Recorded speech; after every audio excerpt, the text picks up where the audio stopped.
Hi everyone, welcome back to Faith and Flour. If you're new here, my name is Robin, and in today's video, I've got lots of cleaning and homemaking motivation for you. So if that sounds good to you, then make sure to give me a thumbs up. And if you're new here and you love videos like this, make sure you subscribe.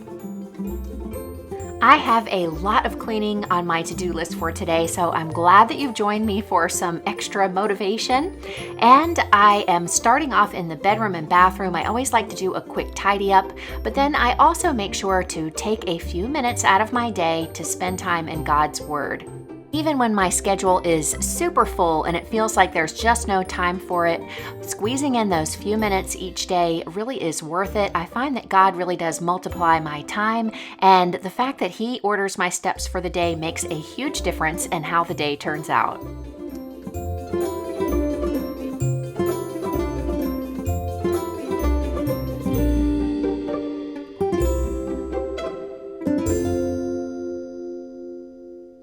I had a little more tidying to do in the kitchen this morning because I spent some time yesterday in the kitchen making things like homemade yogurt. I am lactose intolerant and this recipe works great for me. So I just combine some whole milk, which is ultra filtered and ultra pasteurized, along with about half a can of sweetened condensed milk. The sweetened condensed milk is not lactose free, but the cultures in the yogurt will break it down so that there is very, very little lactose left in the finished product. And of course, you will need a yogurt culture. So I saved some yogurt from a previous batch to use as my yogurt starter, but I also have one from Cultures of Health in my Amazon store, which is how I got mine started originally. Or you can just buy plain Greek yogurt that has no flavoring from the grocery store and use that as your starter. If you have an Instant Pot with a yogurt setting, this will be so easy, and I will have the video where I explained it in more detail linked in the cards above, so if you are interested, make sure you check that out.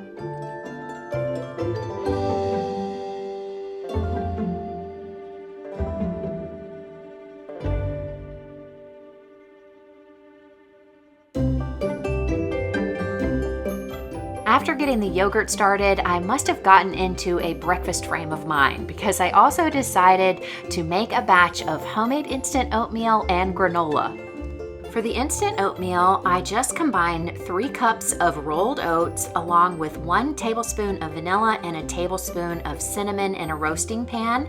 I toast that in the oven at 325 degrees for 10 minutes. Then in my food processor, I combine the oats with about a half a cup of brown sugar, a quarter cup of flaxseed, and 1 teaspoon of salt. I pulse this mixture just a few times to give it sort of a coarse grind so that it's not completely smooth or powdery and has a really good consistency for making the instant oatmeal. This is something that my kids always enjoyed growing up. It was something that they could make easily on their own, and I enjoy it because it's less expensive than buying the packets at the store. It cuts down on that package waste, and I can control the ingredients that I put into it. A little later in the video, I'll show you just how easy it is to make a nice warm bowl of this oatmeal with a little milk in the microwave.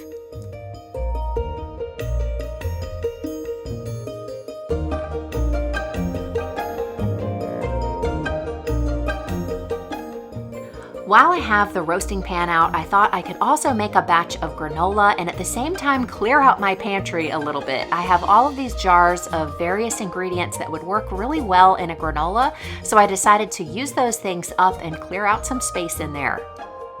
While I have the food processor out, I thought I would chop up these cashew nuts. But as I started to give them a quick pulse, I realized I was missing the blade, which is kind of important. So after I add that in, I just chop them up roughly because I like to have some chunks in my granola.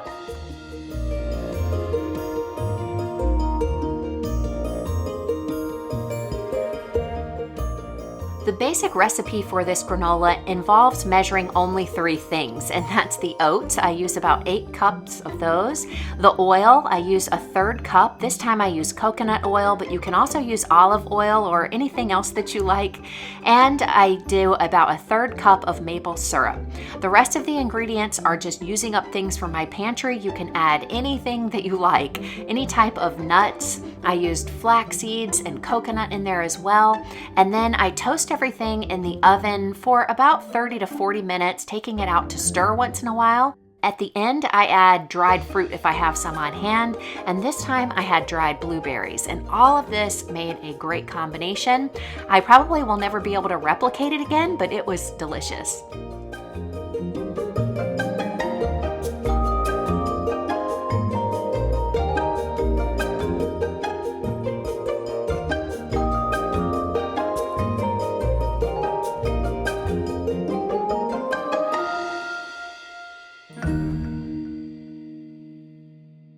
This recipe made enough granola to fill a half-gallon mason jar with a little bit left over.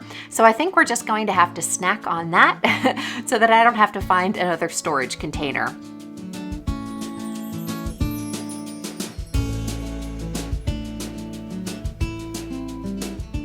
Before putting the rolled oats container back in the pantry, I wanted to refill it with a backstock bag.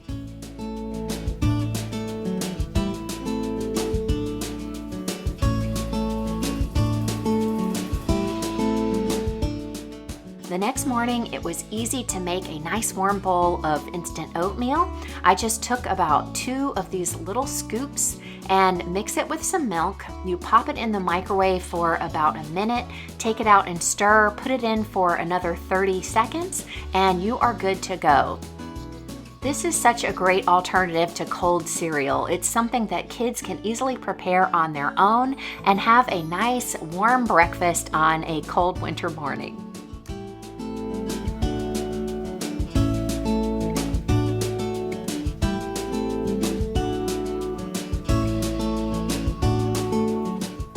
After dinner and my time in the kitchen yesterday, I ran the dishwasher before bed, so now everything is ready to be put away.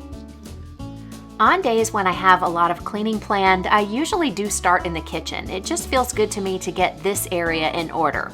Sometimes things happen and I don't get to the rest of my to-do list, but when the kitchen's done, it feels like the rest of the house is okay. No matter what the day brings, I'm usually back in here to prepare lunch and dinner, and so if this area is a disordered mess, then I just feel like I can't function. So I always feel like it's best to check this one off the list first.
Some of the jars that I finished up when I was making granola the day before had labels on them. I put them in the dishwasher, and sometimes that's all it takes to remove the labels, but this time there was a little bit of stuck-on residue. I guess they've probably been on there for a while, so I used some lemon essential oil to remove them. I just put a drop or 2 on the sticky parts and then used a plastic scraper to scrape it off. Then I just washed the jars with some soap and water, and they came totally clean.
kitchen checked off on my list, I could move on to the next thing, which was to vacuum the stairs. Our son Peyton, who lives at home, does a great job of helping me keep the upstairs clean. But once in a while, I need to go behind him and do sort of a mom clean and make sure that the dust and the dog hair that accumulates, especially in areas around the stair rail, gets some extra attention.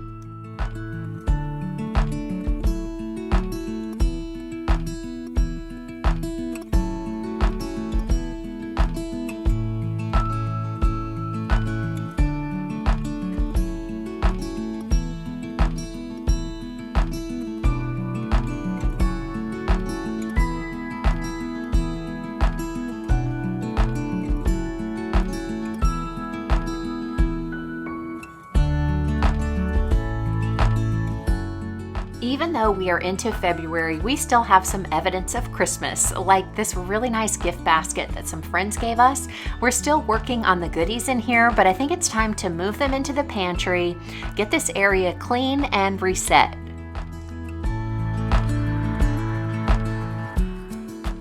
After that, it's time to get my weekly cleaning done in the living room.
It's funny how rote cleaning can become, and we get so used to doing things the same way, which is great because that makes us more efficient. But every once in a while, something new occurs to me that really helps me out, and it can be something small, like moving the chairs off the rug before I vacuum. I never thought to do that before, but one of the chairs was out of place, so I realized if I push them all off the carpet, I can access everything so much easier. I don't have to bend over to try to reach under there with a vacuum. I don't know why this didn't occur to me before, but this is how I'm going to do it from now on.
Next is our dining room, and we actually don't use this space as a dining room very often. We use it for family game nights and things like that, and most recently our son Kyle, who just graduated from college, was using it as an office while he's working remotely.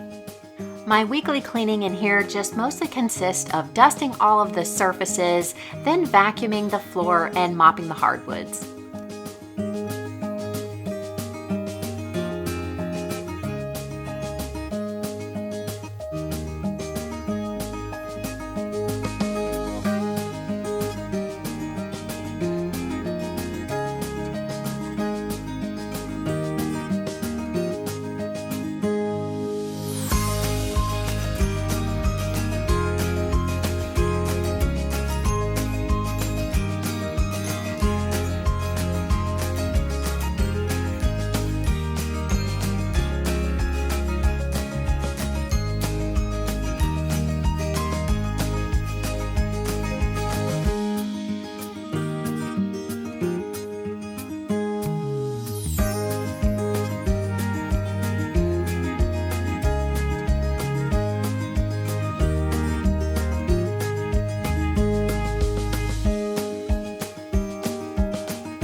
After vacuuming, I will mop all of the rooms where I was cleaning. This is how I like to organize my weekly cleaning schedule.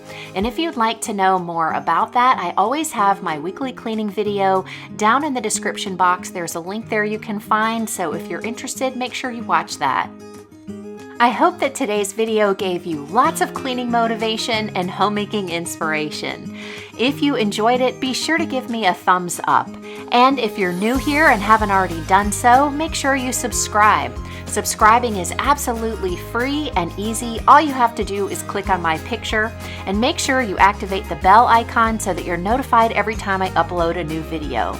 Thank you for spending your time with me today. I look forward to talking with you in the comments, and I'll see you in the next video.